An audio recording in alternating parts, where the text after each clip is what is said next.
when I was like in primary school. I was obsessed with drawing like dudes with six-packs. And some of my teachers were just like, that's very odd. Hi, my name is Sammy Khalid. I'm a concept artist. Hi, I'm character designer Dan Kelby. I'm artist Chris Gambrell. I'm portrait artist Sam Brisley. And today I'll be drawing my favourite James Bond. Sean Connery. Daniel Craig. Pierce Brosnan. Roger Moore.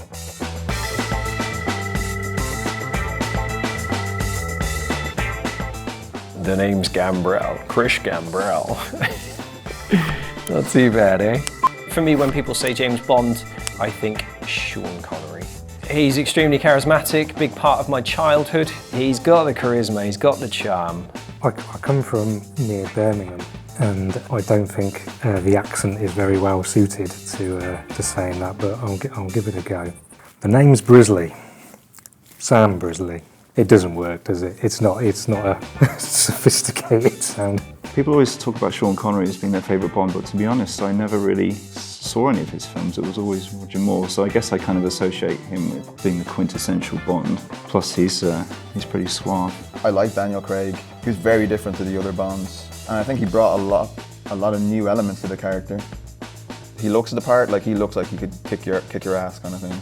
I mean, GoldenEye was the first Bond film I remember. I rewatched it recently, and I mean, there's some absolutely ridiculous scenes. I mean, the opening scene, he drives a motorbike off the dam and then flies through the sky to catch up with an aeroplane that's already falling. It's classic James Bond, really. My chosen Bond film is Man with a Golden Gun. I think I like it because it's so ridiculous. It's got great villain, Christopher Lee. There's a plane that turns into a car, which is pretty amazing, whichever way you slice it. The gadgets, like you go through like Q introducing like 15 new things that you'd never seen before that you didn't know could even exist.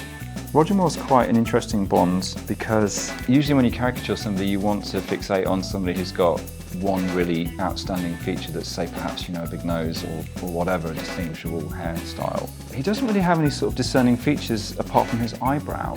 Roger Moore, if we look at his face, I mean, he's a handsome devil. He's obviously got the eyebrow, so one goes up, and then he's got this kind of, like, I don't know if I can do it. Okay, if I want to simplify his head into a square, that's easy to do, but then trying to make that still look like him, that's going to be hard. If you can distill something complicated into one shape, you're a genius. I'll try it, it'll fail. I'll try it again, it'll fail. And then maybe 20 times, someone will say, is that Daniel Craig? So I don't tend to use black, and that's because some people think of black and white as not being colours, and black does tend to have an effect on the rest of the colours that are in there. So what I do is I will mix a blue and a red, so it gives you that tonal value, but it doesn't have the effect of just sucking the colours out of the rest of the drawing.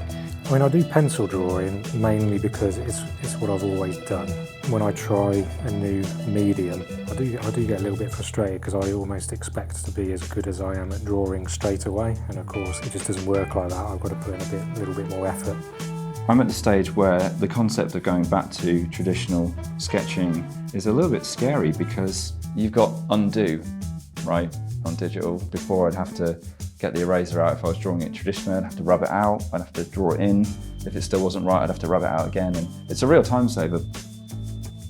This is just a pastel pencil, but it's really versatile. Like, people don't realise quite how versatile pastels are. I like the fact that they go everywhere. It's like you can reposition them, you can move things around, you can put your hand through them, you can mix things, but it's like keeping all the ingredients kind of raw without really committing to anything too much until the end. And there you have it. That's my Sean Connery James Bond. And there you have it, my favourite James Bond, Roger Moore, rendered in a sort of cartoon character style. So there you have it. That's my version of Daniel Craig, my favorite James Bond. To be honest, like, you know, it's not too bad. Jesus Christ. That's my version. Pierce Brosnan, the best Bond out there. Yeah, I'm looking at it. It's a little bit wonky. Sorry, Pierce.